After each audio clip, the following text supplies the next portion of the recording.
దేవుని ఘనమైన నామమునకు మహిమ కలుగునుగాక. మన ప్రభువును రక్షకుడునునైన యేసుక్రీస్తుల వారి యొక్క ప్రశస్తమైన నామమునకి మహిమ ఘనత ప్రభావములు యుగయుగములకు కలుగునుగాక. సర్వాధికారి అయిన దేవుడు ఆయన గొప్ప కనికరమును బట్టి మరొక శ్రేష్టమైన శుభదినములో దేవుని మాటలు ధ్యానము చేయుటకు దేవుడు మనకిచ్చిన ఈ గొప్ప సదవకాశమును బట్టి దేవాది దేవునికి మనం ఎంతగానో కృతజ్ఞతాస్తుతులు చెల్లించవలసిన వారుగా ఉన్నాం. అదే సమయంలో ప్రతిదినము దేవుని వాక్యం వింటూ ఆత్మీయముగా బలపరచబడుతూ ఉన్నటువంటి వీక్షకులు ప్రియులైన మీ అందరికీ కూడా ప్రభు అయిన యేసుక్రీస్తు పేరట వందనములు తెలియచేయచ్చు ఉన్నాను. దేవుని వాక్యమును మీరు ప్రేమించి ఈ దిన సేవకుని మీ గృహంలోనికి ఆహ్వానిస్తూ ప్రతిదినము ఒక విలువైన వాక్కు ద్వారా అనునిత్యము ఆత్మీయముగా బలపరచబడుతూ ఉన్నందుకు ప్రభు అయిన యేసుక్రీస్తు పేరట నేను ఎంతగానో వందనస్తుడనై ఉన్నాను. ప్రాముఖ్యంగా ప్రభునందు ప్రియులారా, దినదినము కొన్ని నూతన విషయాలు ప్రభు మన ఆత్మీయ క్షేమం నిమిత్తమై మాట్లాడుతూ మనలను మరింత బలపరిచేవాడుగా ఉన్నాడు. ఈ దిన కాలమున మనం ధ్యానం చేయబోతున్న అంశ భాగము ఏమిటి అనగా, దేవుని వాక్యము ఎలాంటి శక్తి గలది. దేవుని వాక్యము ఎలాంటి శక్తి గలది. ఒక మాట మూలవాక్యాన్ని చూద్దామా? హెబ్రీయులకు రాసిన పత్రిక 4వ అధ్యాయము 12వ వచనంలో ఉన్న ప్రభు మాటను ఒకసారి చదువుదామా? ఎందుకనగా దేవుని వాక్యము సజీవమై బలము గలదై రెండంచులు గల ఎటువంటి ఖడ్గము కంటెను వాడిగా ఉండి ప్రాణాత్మలను కీళ్లను మూలుగను విభజించునంత మట్టుకు దూరుచు హృదయము యొక్క తలంపులను ఆలోచనలను శోధించుచున్నది. చాలు.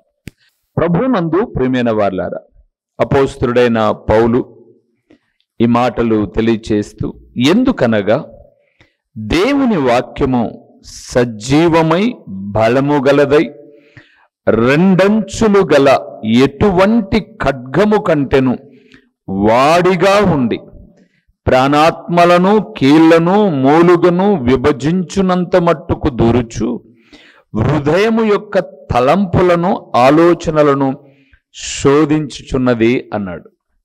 వాక్యము ఎలాంటిదట? జీవము గలది అన్నాడు. సజీవమై బలము గలదై రెండంచుల ఎటువంటి ఖడ్గము కంటేను వాడిగలది అన్నాడు.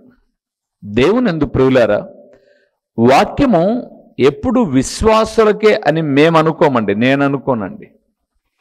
రెండంచుల కలిగిన ఖడ్గం ఒకవైపున మీ వైపుకు వస్తున్న ఏదైనా కానీ మనము ఒక చెట్టును నరికేటప్పుడు ఇలాగ కొడుతూ ఉంటాం. అంటే కొట్టిన తర్వాత ఆ మాను మీద ఆ ఏటు పడ్డప్పుడు మరలా ఏటు వేయాల్సి వచ్చినప్పుడు వెనక్కి తీసుకొని ఇలా కొడతాం కదండి. ఏదైనా ఒక మానును నరికేదైనా ఒక పని చేసేటప్పుడైనా ఇలాగ అంటాం. దగ్గరికి వెళ్ళిన తర్వాత మరలా వెనక్కి రావాల్సిందే. ఇక నేను అన్న మాట ఏంటి అనంటే, రెండంచుల గల ఖడ్గం అటువైపునే కాదు, ఇటు వెనక్కి వచ్చినప్పుడు దైవజనుని కూడా హెచ్చరిస్తుంది అని గుర్తుపెట్టుకోవాలి. అందుకే దేవుని వాక్యము ఎలాంటి శక్తి గలదో తెలుసా? అక్కడ అన్నాడు, ఎటువంటి ఖడ్గము కంటెను వాడిగలది అన్నాడు. వాడిగలది, అది ఎంతో పదునైనది, అది ఎంతో ప్రాణాత్మ మూలుగలను సైతం విభజించునంత శక్తి గలది దేవుని వాక్యం. ఈరోజు ఆ వాక్యాన్ని ఇటు పడితే అటు ఉపయోగించడానికో, ఎవరి కొరకో మాట్లాడి మాకు కాదులే అనుకోవడానికో లేదు అని మీకు జ్ఞాపకం చేస్తున్నాను. అలాంటి శక్తి కలిగిన వాక్యము ఏమేం చేస్తుంది? అక్కడైతే సజీవమై బలము గలదై రెండంచుల ఖడ్గము కంటే వాడిగా ఉండి ప్రాణాత్మ కీళ్లను మూలుగులను విభజించుతుంది అని మనం చూసాం. హృదయ యొక్క తలంపులను ఆలోచనలను శోధిస్తుంది అని చూసాం. దేవుని వాక్కు ఏమేం చేస్తుందో చాలా విషయాలు ఉన్నాయి. సమయానుకూలంగా కొన్ని విషయాలు మీతో చెప్పడానికి నేను ప్రయత్నం చేస్తాను. మొదటి విషయానికి వెళ్దాం. యోబు గ్రంథము 19వ అధ్యాయము 10వ వచనములో ఈ రీతిగా ఈ మాట ఉంది. ఒకసారి చూద్దామా? 19వ అధ్యాయము 10వ వచనము. నలుదిశల ఆయన నన్ను విరగగొట్టగా నేను నాశనమైపోతిని. ఒకడు చెట్టును పెళ్లగించినట్టు ఆయన నా నిరీక్షణాధారమును పెళ్లగించెను. చాలు. మొదటిది ప్రియులారా, దేవుని వాక్యము పెళ్లగించున్నది. అక్కడ ఆ మాట మాట్లాడిన వ్యక్తి యోబు స్నేహితులలో ఒకరు కాదు, యోబు గారే మాట్లాడుతున్నారు. 19వ అధ్యాయము 10వ వచనంలో, నలుదిశల ఆయన నన్ను విరగగొట్టగా నేను నాశనమైపోతిని.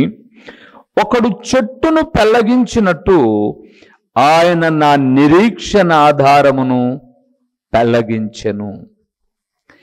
దేవుని వాక్యము లేదా దేవుని వాక్కు పెళ్లగించున్నది ప్రియులారా, పెళ్లగించున్నది. ఇక్కడ ఎంతమంది వ్యవసాయమును గూర్చి అవగాహన కలిగిన వారు ఉన్నారో నాకు తెలియదు, కానీ పెళ్లగించుట అనేటటువంటి పదాన్ని మీకు చక్కగా అర్థం కావడానికి వివరించాలి అని అంటే వ్యవసాయదారులకు బాగా తెలుసు. ఇంకా మీకు అర్థం కావడానికి కొన్ని నేను అర్థాలు కూడా చెప్తాను. చూడండి, వ్యవసాయం అంత దాకా మనం వెళ్ళకపోయినా ఒక కోడి తను ఏదైనా తినేటప్పుడు, ఉదాహరణకు తన ఇంటి ముందో బయట ఏదైనా తింటూ ఉన్నప్పుడు అది తోడుతుంది, చిదుగుతుంది అంటారు చూడండి. అది కూడా పెళ్లగించుటలో ఒక భాగం.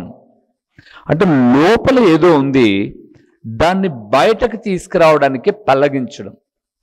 వ్యవసాయము అని నేను ఎందుకన్నానంటే, అప్పుడప్పుడు వ్యవసాయములో ఈ వరిని వేసేటప్పుడు ఆ నీటిని సమృద్ధిగా ఆ మడిలో కట్టి ఈ ఒక ట్రాక్టర్తో ఒక లోపలున్న మట్టిని అంతటిని పెళ్లగించడం మనం చూస్తూ ఉంటాం. అంటే దాన్ని అంతటిని మిక్స్డ్ చేయడం. ఇప్పుడు యోబు పరిస్థితి ఎలాగుంది అనంటే, తను ఎదుర్కొంటున్నటువంటి భారభరితమైనటువంటి ఇబ్బందులలో ఆయన వాక్కు అతనిని పరిశోధించడానికి పెళ్లగిస్తూ ఉంది. దేవునందు ప్రియమైన వారలారా, ఈ వాక్యం వింటున్న దేవుని కుమారుడా కుమార్తె, నీవు అలాగ పెళ్లగించే దారిలో ఏమైనా వెళ్తూ ఉన్నావా? అయితే యోబు ఒక మంచి మాట అంటాడు తర్వాత మాటలలో, శోధించబడిన మీదట నేను సువర్ణము వలె మారెదను అన్నాడు. దేవుని వాక్యము రెండంచులు కలిగిన ఖడ్గము వలదే కలదే. అదే సమయంలో అది పెళ్లగించేది. రెండో విషయాన్ని కూడా చూద్దాం రండి. ఇర్మియా గ్రంథం 23వ అధ్యాయము 29వ వచనాన్ని 23-29వ వచనాన్ని ఒకసారి మనం చూద్దామా? నా మాట అగ్ని వంటిది కాదా? నా మాట అగ్ని వంటిది కాదా? బండను బద్దలు చేయు సుత్తె వంటిది కాదా? రెండవది ప్రియులారా, అది అగ్ని వంటిది. మీరు 28వ వచనాన్ని కూడా చూస్తున్నప్పుడు, నా వాక్కు ఎవని కుండునో వాడు సత్యమును బట్టి నా మాట చెప్పవలెను. ధాన్యముతో చెత్తకు ఏమి సంబంధము? నా మాట అగ్ని వంటిది కాదా? అగ్నికున్న స్వభావం కాల్చివేయడం అంత మాత్రమే కాదు, అగ్నికున్న మరొక స్వభావం శుద్ధి చేయడం కూడా కదండి. బంగారును శుద్ధి చేయడానికి అగ్నిని వాడతారు, పొట్టును కాల్చివేయడానికి అగ్ని ఉపయోగపడుతుంది. అలాగే దేవుని ప్రియబిడ్డలైనటువంటి వారి జీవితాలలో పొట్టులాంటి సమస్యలు లేదా పొట్టులాంటి జీవితం ఏదైతే ఉందో, అంటే దేవునికి ఇష్టం లేని వ్యర్థమైనవి వారిలో ఏవేవైతే ఉన్నాయో ఆయన కాల్చివేస్తాడండి. రెండవది ఎక్కడన్నాడు? బండలను బద్దలు చేయు సుత్య వంటిది కాదా? కాదా? అవును ప్రియులారా, సుత్య బండలను బద్దలు చేస్తుంది. దేవుని వాక్యము బండలాంటి మొండి హృదయాలను బద్దలు చేస్తాయి ప్రియులారా. చాలామంది అండి, ఎంతైనా వాక్యం చెప్పండి, తమలో ఏ మాత్రము చలనం ఉండదు, ఏ మాత్రము పరివర్తన ఉండనే ఉండదు. నేను ఈ మధ్య కాలం ఒక ఆయనతో మాట్లాడాను. అయ్యా, దేవుడు మిమ్మల్ని బాగా దీవించాడు కదా, చాలా బాగా దీవించాడు. ఆర్థికంగా, ఆత్మీయంగా, భౌతికంగా, శారీరకంగా ఉన్నతమైన స్థితిలో ఉన్నారు మీరు. నేను అన్నాను ఆయనతో మాట్లాడుతూ, ఇంతగా దీవించబడిన మీరు ఎందుకు కొంతమంది సేవకులను అడాప్ట్ చేసుకోకూడదు? ఒక సేవకునికి ఒక 1000 రూపాయలు నెలకు మీరు ఒక అర్పణ అర్పిస్తే అతను మోకరించిన ప్రతిసారి మీ కుటుంబాన్ని జ్ఞాపకం చేసుకుంటాడు కదా, మీ కొరకు ప్రార్థిస్తాడు కదా. అలాగ చేయడం వల్ల మీ ధనమేమి తరిగిపోదు కదా. ప్రతి నెల మీకు లక్షల ఆదాయం ఉంది అని చెప్పారు కదా, అలాగ చేయొచ్చు కదా అని అన్నాను. ఆయన ఏం పలకలేదు, నాకు కాదులే అన్నట్టుగా కూర్చున్నాడు. నాతో పాటు ఒక సేవకుడు కూడా ఉన్నాడు ఎదురుగా. ఆయన అన్నాడు, అన్నా నిజంగా మంచి మాటలు చెప్పారు మీరు అంటే అయిపోయిన తర్వాత అన్నాడు ఆయన, మంచి మాటలు చెప్పాడు. ఎన్నో పర్యాయం లేనా ఆ ప్రార్థన అవసరత, ఈ ప్రార్థన అవసరతని మధ్యరాత్రి ఫోన్ చేస్తాడు, కానీ ఒక సేవకులుగా మమ్మల్ని ఎప్పుడూ గుర్తించలేదన్న మా ఆర్థిక స్థితిగతుల గురించి అని తర్వాత ఆయన చెప్పాడు. సరే, నేను ఈయనతో మాట్లాడుతూ అలాగ చేయొచ్చు కదా మీరు అని అంటే ఆయన ఏం పలకలేదు, అలాగ నవ్వుతూ ఉన్నాడు. ఇంకా ఆయనతో నాకు వాదన ఎందుకులే అని వస్తూ వస్తూ, సార్ నేను ఇలాగన్నానని మీరు తప్పుగా అనుకోమాకండి, వచ్చేటప్పుడు ఇలాగన్నానని తప్పుగా అనుకోమాకండి. దేవుడు ఎంతో దీవించినప్పుడు ఇతరులకు దీవెనకరంగా మనం ఉంటే బాగుంటుంది అని చెప్పాను. మీ ధనాన్ని ఆశించి కాదు, లేదా నాకిమ్మని కాదు, ఇలాగ చేయొచ్చు కదా అని చెప్పాను, మీరు కొంచెం అపార్థం చేసుకోమాకండి అని చెప్పి వస్తూ ఉంటే ఆయన ఒక మాట అన్నాడండి. నాకు ఆ మాట ఇప్పుడు చెప్పాలి అనిపిస్తుంది. ఏమన్నాడో తెలుసా? 30 ఏండ్ల నుంచి ఇలాంటి మాటలు వింటున్నాను, ఏం లెక్క చేయను బ్రదర్ నేను అన్నాడు. అంటే నాలాంటి సేవకులు 30 ఏండ్ల నుంచి తనకు చెప్పినా ఎప్పుడు పిల్లికి భిక్షం పెట్టని వాడిని ఈరోజు నువ్వు చెప్తే పెడతానా అని ఇండైరెక్ట్గా ఆయన చెప్పేశాడు. నేను అనుకున్నాను, బహుశా ఆయన పోయేటప్పుడు ఈయనను మట్టిలో కాకోకుండా నోట్ల కట్టతో పూడుస్తారేమో అని అనిపించింది. అంటే కొంతమందికి ఎన్నన్నా చెప్పండి, చలనం ఉండదు, జీవితాలలో మార్పు ఉండదు. దేవుడు మాట్లాడుతున్నాడు ప్రియులారా, విరగగొట్టేది, బండలను బద్దలు కొట్టేది, బండలను బద్దలు కొట్టేది ప్రియులారా. ఈరోజు ఎంతమంది అండి గొప్ప సంపన్నమైన స్థితిలో ఉండి కూడా దేవుని పనిలో ఏమాత్రము దాతృత్వత లేనటువంటి వాళ్ళు, దాతృత్వము లేని వారు బండలాగా మొండిగైపోయారండి. మేము నివసిస్తున్న ప్రాంతంలోనే చూస్తున్నాం, మేము అనేక ప్రదేశాలకు సంచరిస్తున్నప్పుడు తిరుగుతున్నప్పుడు చూస్తున్నాం. దేవుడు వారిని బహుగా ఆశీర్వదించాడు, ఆర్థికంగా సంపన్నమైన స్థితిలో ఉన్నారు. గూటి నిండుత మాత్రలు ఉన్నాయి, వాడని మాత్రలు, కానీ ఎవరిని ఏమాత్రము దేవుని సేవకులకు సహకరించే దాతృత్వం లేదు, బండలాంటి హృదయాలు. ఇది ఒక భాగమైతే, రెండవది ఎంత వాక్యము చెబుతున్నా కూడా తమ తప్పిదాలలో నుంచి మార్పు చెందని వర్గం మరొకటి. అందుకే హెచ్కేల్ గ్రంథాన్ని మీరు చూస్తూ ఉన్నప్పుడు రాతి గుండె మీలో నుంచి తీసివేసి 36వ అధ్యాయంలో ఉంటుంది, తర్వాత చదువుకోండి, మాంసపు గుండెను మీకు ఇచ్చేదను అన్నాడు.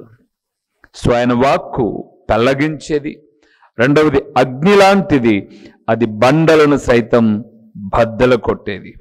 మూడవది చూద్దామా, ఇర్మియా గ్రంథం 49వ అధ్యాయము 16వ వచనాన్ని, 49:16 వచనాన్ని ఒకసారి మనం చూద్దాం ప్రియులారా. నీవు భీకరుడవు, కొండ సందులలో నివసించువాడా, పర్వత శిఖరమును స్వాధీనపరుచుకున్నవాడా, నీ హృదయ గర్వము నిన్ను మోసపుచ్చెను.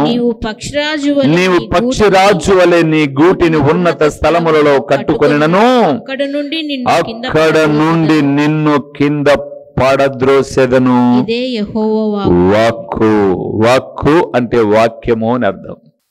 మూడవది ప్రియులారా, దేవుని వాక్కు నువ్వు ఎంత ఎత్తుకు ఎదిగిపోతున్నా గర్వించావంటే నిన్ను పడద్రోసేది ప్రియులారా. మరలా మీరు చదవండి 49:16 వచనం. ఆయన అనుకున్నాడట, పక్షిరాజు వలె నీ గూటిని ఉన్నత స్థలములలో కట్టుకుంటాను, నేను పర్వత శిఖరములను స్వాధీనపరుచుకుంటాను అనుకున్నావట. దేవుడు లేకుండా నువ్వు ఎంత ఎత్తుకు ఎదుగుతున్నా ఆయన పడద్రోస్తాడు ప్రియులారా. నెబుకద్నెజరు గురించి మనకు తెలుసు. దానియేలు గ్రంథం మొదటి 2 అధ్యాయాలు 3 అధ్యాయాలు మనం చూస్తున్నప్పుడు, వాస్తవానికి రాజుల గ్రంథాన్ని చదువుతున్నప్పుడు నెబుకద్నెజరుకు విజయం ఇచ్చిన వాడు మన ప్రభు అయిన దేవుడే. దేవుని ఏమాత్రమో తక్కువ చేయనంత వరకు నెబుకద్నెజరు బాగానే ఉన్నాడు. కానీ నెబుకద్నెజరు ఎప్పుడైతే గర్వించాడో, తన నగరును చూసుకొని, తన జనాలను చూసుకొని తను ఎప్పుడైతే గర్వించాడో, దేవుడు అన్నాడు, నువ్వు గడ్డి మేయబోతున్నావు నెబుకద్నెజరు, గడ్డి మేయబోతున్నావు. అంత మాత్రము కాదు, గడ్డి మేయడమే కాదు, నిన్ను మనుషులలో నుంచి జనాలు తరిమేస్తూ ఉన్నారు. అలాగే మనము రాజుల 2వ గ్రంథాన్ని హిజ్కియాను గురించి మనం ధ్యానం చేస్తూ ఉన్నప్పుడు 30-31 అధ్యాయాలలో అష్షూరు అనబడేటటువంటి అష్షూరీలు కనిపిస్తారు. సన్హరేబు, రబ్షాకే అనబడే వాళ్ళు కనిపిస్తారు. చాలా గర్వించారు, దేవుని వాక్యానికి భిన్నంగా ఏకమయ్యారు. ఏమైంది ప్రభునందు ప్రియులారా? దేవుడు వారిని పడద్రోశాడు. దేవుడు వారిని పడద్రోశాడు. ఒక వదంతిని పుట్టించాడు. వాళ్ళు ఆ వదంతిని నమ్మి సన్హరేబ లేదా అష్షూరు రాజు వెళ్ళిపోయాడు. తన కుమారులే తను చంపేశారు. అంతకుముందు చాలా గర్వించాడు. ఈరోజు ఈ మాట వింటున్న దేవుని కుమారుడా, దేవుని వాక్కు పెళ్లగించేది, దేవుని వాక్కు బండలను బద్దలు చేసేది, అగ్నివలె కాల్చేది. మూడవది పడద్రోస్తుంది. అది గర్వించిన వారిని పడద్రోసేది దేవుని వాక్కు, పడద్రోసేది. 4వది కూడా చూద్దాం ఒకసారి. ఇర్మియా గ్రంథం 31వ అధ్యాయము 28వ వచనాన్ని చూద్దాం ప్రియులారా. ఇర్మియా గ్రంథము 31వ అధ్యాయము 28వ వచనాన్ని ఒకసారి చదువుదాం. వారిని పెళ్లగించుటకును విరగగొట్టుటకును పడద్రోయుటకును నాశనము చేయుటకును హింసించుటకును నేనెలాగు కనిపెట్టింటినో అలాగే వారిని స్థాపించుటకును నాటుటకును కనిపెట్టియుందును. ఇదే యెహోవా వాక్కు. నేను చదివించే ప్రతి చోట ఇది యెహోవా వాక్కు అనే పదము లేకోకుండా ఉండదు. 4వది ఏంటట? దేవుని వాక్కు నాటున్నది. అవును ప్రియులారా, ఆయన నాటగా నూతన నిబంధనలో మనం చూస్తాం. మాటలు చాలా చక్కగా ఉంటాయి. అపోల్లో పౌలు నాటగా, అపోల్లో నీళ్లు పోయగా వృద్ధి కలుగ చేసిన వాడు దేవుడే అని ఉంటుంది. దేవుడు నాటువాడు అంటే ఒకరిని వృద్ధిపరిచేవాడు దేవుడు. ఈరోజు భూమి మీద ఉన్న ప్రతి ఒక్కరూ నాటబడిన జీవితం ఆయన వలన కలిగినది. ఈరోజు ఈ మాట వింటున్న దేవుని కుమారుడా, చాలా చక్కగా 28లో మాట రాయబడింది. వారిని పెళ్లగించుటకును, విరుగగొట్టుటకును, పడద్రోయుటకును, నాశనము చేయుటకును, హింసించుటకును నేనెలాగు కనిపెట్టింటినో అలాగే వారిని స్థాపించుటకును, నాటుటకును కనిపెట్టి యుందును. దేవుని ప్రియులారా, మన దేవుడు తన వాక్కు ద్వారా పెళ్లగించువాడు, విరగగొట్టువాడు, పడగొట్టువాడు, నాటువాడు. అవునండి, ఆయన నాటగా దాన్ని పెళ్లగించుట ఎవ్వరి వల్ల అవ్వదు. ఆయన నిలవబెట్టగా పడగొట్టుట ఎవ్వరి వల్ల అవ్వదు. రాజుల గ్రంథాన్ని మనం చూస్తున్నప్పుడు ఒకానొక సందర్భంలో ఒక రాజుకు దేవుడు చెప్పాడు, నువ్వు వెళ్ళి వారికి డబ్బులు ఇచ్చావు కదా, యుద్ధానికి తోడు రమ్మని, వద్దు మానేసేయి, ఆ డబ్బులు పోతే పోయాయంట. అయ్యో ప్రభువా, ఎలాగ వాళ్ళకి డబ్బులు ఇచ్చానంటే దేవుడు అంటాడు, పడగొట్టుటయు నిలవబెట్టుటయు నా వశములో కలదు. డబ్బుల కోసమని అలాగే వెళ్తావా, ఇబ్బంది పడతావేమో, నా మాట విను అన్నాడు. దేవునందు ప్రియమైన వారులారా, ఆయన నాటువాడు, ఆయన నాటగా పెళ్లగించువాడు ఎవడు లేడు. ఆయన నాటగా దాన్ని పాడు చేయగలిగిన వాడు ఎవడు లేడు. అందుకే జ్ఞాపకం చేస్తూ ఉన్నాను, మన ప్రభు అయిన యేసుక్రీస్తు వాక్కు పెళ్లగించున్నది, విరగగొట్టునది, పడద్రోయునది, నాటునది. ఈరోజు నిన్ను నన్ను నాటువాడు, వృద్ధి కలుగ చేయువాడు మనం ఆరాధిస్తున్న ప్రభు అయిన యేసుక్రీస్తు. చివరిగా ఒక్క మాట చెప్పి నేను ముగించేస్తాను ప్రియులరా.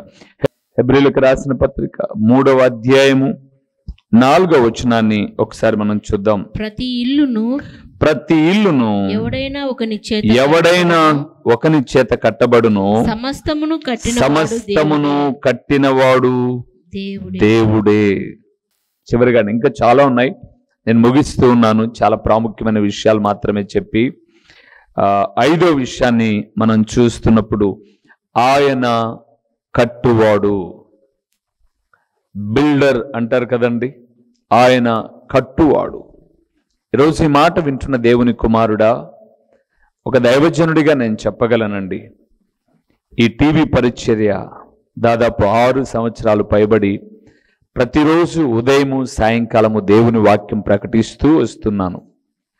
ఎందరో చెల్లెళ్ళు, అక్కలు, కుటుంబంలోని ఆత్మీయులు చెప్పిన మాట ఏంటంటే, మీరు చెప్పే దేవుని వాక్యము ద్వారా మా కుటుంబాలు కట్టబడ్డాయి, మా పిల్లలు సరిచేయబడ్డారు, మా స్థానిక సంఘం మరింత కట్టబడుతుంది అని చెప్పినప్పుడు నిజంగా ఎంత ఆనందమో తెలుసా అండి.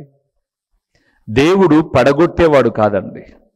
ఈరోజు లోకంలో మరి అది దౌర్భాగ్యమనాలో లేకపోతే అది ఏమి పోకడో నాకు తెలియదు, కానీ పడగొట్టడం ఒక ఫ్యాషన్గా పెట్టుకున్నారు. పడగొట్టడం, నిలబడ్డ వ్యక్తిని పడగొడుతున్నప్పుడు మీరు ఎప్పుడైనా గమనించి చూడండి, అతను పడిపోక ముందుగానే అతను వెనక వెళ్ళేసి ఒకరు ఇట్లా చేయబట్టింటారు.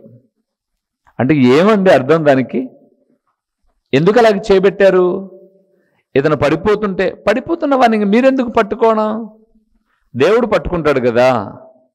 అలాగ పడి ఏమైనా ఇబ్బంది కలిగితే పాస్టర్ గారి మీద కేసులు వస్తాయి కాబట్టి ముందే వెనకల ఒకరు అలాగ లెక్కెళ్ళిపోగానే పట్టేస్తూ ఉన్నారు. నేను అంటాను, విమర్శ అనుకోమాకండి, నా దేవుడు నిలబెట్టువాడు. అవునండి, ఆయన కట్టువాడండి, పడగొట్టువాడు కాదు, ఆయన విరగొట్టేవాడు కాదు. కుటుంబాలను, సంఘాన్ని, ఆత్మీయ జీవితాన్ని, సేవా జీవితాన్ని ప్రతి విషయంలో ఆయన కట్టేటటువంటి దేవుడు. ఈరోజు సమాజానికి అది తెలియడంలా. మా ఇంటి దగ్గరికి ఒక పాస్టర్ గారు వచ్చారండి. దారిలో వెళ్తూ అయ్యా మీరు మా ఊరికి స్వార్థ నిమిత్తమై వచ్చారంటే, మరి మీరేంటి ఇక్కడ వచ్చారు అని అన్నాను. ఒక పెద్ద ఆయన, మీరేంటి ఇక్కడ వచ్చారు అని అన్నాను. అయ్యా వేరే వాళ్ళు ప్రార్థనకు పిలిస్తే వెళ్తున్నానంటే, మంచిది వెళ్ళండి అన్నాను. ప్రార్థన చేసి వెళ్తాను అన్నాడు. సరే ఎందుకు వద్దనడం, ప్రొద్దున పూటే రండి ప్రార్థన చేద్దురండి అని పిలిచాను. ప్రార్థన చేయండి అని అన్నాను. నేను ఎదురుగా నిలబడుకున్నాను. ఆ పెద్ద ఆయన్ను ప్రార్థన చేయమన్నాను. నేను ప్రార్థనలో భయంగా చేతులు కట్టుకొని నిలబడి ఉన్నాను ఇలాగా. ఆయన ప్రార్థన చేస్తూనండి ఎదురుగా ఉన్నటువంటి నా నుదుటి మీద చేపెట్టాడండి. ఇంకా నన్ను తోస్తున్నాడు ఆయన. నేను ప్రక్కకి వెళ్ళిపోయి నిలబడ్డాను, చెయ్యి అందలేదు. ప్రార్థన అయిపోయిన తర్వాత అడిగాను, ఏం చేస్తున్నావు నువ్వు అని. నవ్వుతున్నాడండి. బైబిల్ చదివావా ఎప్పుడైనా అన్నాను. చదవలేదు ఆయన. నాకు చదువు రాదు అన్నాడు. మరి చదువు రాదు, సరే దేవుడు ఏర్పరచుకున్నాడు సేవ చేయమని.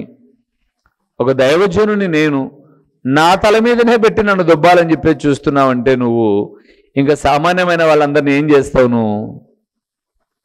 పరివర్తన చెందు అని హెచ్చరించి పంపించాను. జ్ఞాపకం చేస్తున్నానండి, నేను ఆరాధిస్తున్న దేవుడు పడగొట్టేవాడు కాదు, కట్టే దేవుడు. అందుకే మీరు 3వ అధ్యాయం హెబ్రీయులకు రాసిన పత్రిక 4వ వచనాన్ని చూస్తున్నప్పుడు, ప్రతి ఇల్లును ఎవడైనా ఒకని చేత కట్టబడును, సమస్తమును కట్టినవాడు. ఇల్లు అనంటే 4 గోడలు పైన దాబా అని అనుకోమాకండి. మనమే ఆయన ఇల్లు అన్నాడు ఆయన. అక్కడ మీరు ఆ మాట చూసారో లేదో. ఆ మాట ఒకని చేత కట్టబడును అని చెప్పినటువంటి ప్రభువు చాలా చక్కగా మాట్లాడుతూ 6వ వచనములో అన్నాడు, ధైర్యమును నిరీక్షణ వలన ఉత్సాహమును తుదమట్టుకు స్థిరముగా చేపట్టిన ఎడల మనమే ఆయన ఇల్లు అన్నాడు. మనమే ఇల్లు అయితే మనలను కట్టువాడు ఆయన. మన కుటుంబ జీవితాన్ని, సంఘ జీవితాన్ని, సేవా జీవితాన్ని, విశ్వాస జీవితాన్ని, ఆత్మీయ జీవితాన్ని కట్టువాడు. 5 విషయాలు మీతో మాట్లాడాను ప్రియులారా. దేవుని వాక్కు తల్లగించున్నది, విరగగొట్టున్నది, పడద్రోయున్నది, చెప్పండి, నాటునది, కట్టునది. అంత శక్తి కలిగిన వాక్కును ప్రతిదినము నువ్వు వింటూ ఉన్నప్పుడు ఇంకా ఎక్కడైనా నువ్వు కట్టబడకోకుండా విడవబడేటటువంటి గుంపులో ఉన్నట్లయితే దేవుని వాక్యము ద్వారా సరిచేయబడి దేవునికి చేరువవుదాం. దేవుడిచ్చే మెండైన దీవెనలు పొందుకుందాం. తలలు వంచుదాం, కళ్ళు మూసి ప్రార్థన చేస్తూ, దేవా నీ మాటల మాధుర్యత విన్న నేను నీ వాక్కుకు విధేయత చూపుతాను. నన్ను, నా కుటుంబాన్ని కట్టే దేవుడు వినందుకు మీకు స్తోత్రములు అని ప్రార్థన చేసుకుందాం. మహిమా స్వరూపివైన మా ప్రియమైన పరలోకపు తండ్రి, మహోన్నతుడైన దేవ, మీ ఘననామమునకు స్తోత్రములు చెల్లిస్తూ ఉన్నాము నాయన. ఎంత గొప్ప దేవుడవు తండ్రి నువ్వు. ఆకాశమా ఆలకించు, భూమి చెవియొగ్గు అన్నప్పుడు మీ వాక్కునకు ఆకాశము భూమి చెవియొగ్గినట్లు మేము చూస్తాం. మీ పోలికలో చేయబడిన నీ బిడ్డలమైన మేము కూడా మీ వాక్కుకు విధేయత చూపుతూ ఉన్నప్పుడు మమ్ములను, మా కుటుంబములను నీవు కట్టువాడవుగా ఉన్నావు అని ఒక కృత నిశ్చయముతో ముందుకు వెళ్ళడానికి సహాయం చేయండి. ఓ తండ్రి, ప్రకటించబడిన ఈ పరలోకపు సంగతులు వ్యర్థముగా పోకుండా సారవంతమైన నేలను పడిన విత్తనము వలె 30 60 100 ఫలింపచేసి మీ ఘననామానికి మహిమ ఘనత ప్రభావములు మీరు కలుగు చేసుకొనుమని ఎంతైనా నమ్మదగిన దేవుడైన మీకు స్తుతులు చెల్లించుకుంటూ యేసు నామములో అడిగి పొందియున్నాము తండ్రి, ఆమేన్. మా చిరునామా దైవజనుడు బ్రదర్ ఓ రూబేన్ గారు, క్రీస్తు ప్రార్థనా మందిరం, డోర్ నెంబర్ 1-10-386, నగరిగుట్ట, పులివెందుల, కడప జిల్లా. మీ ప్రార్థనా అవసరాల కొరకై సెల్ నంబర్ 9989067409.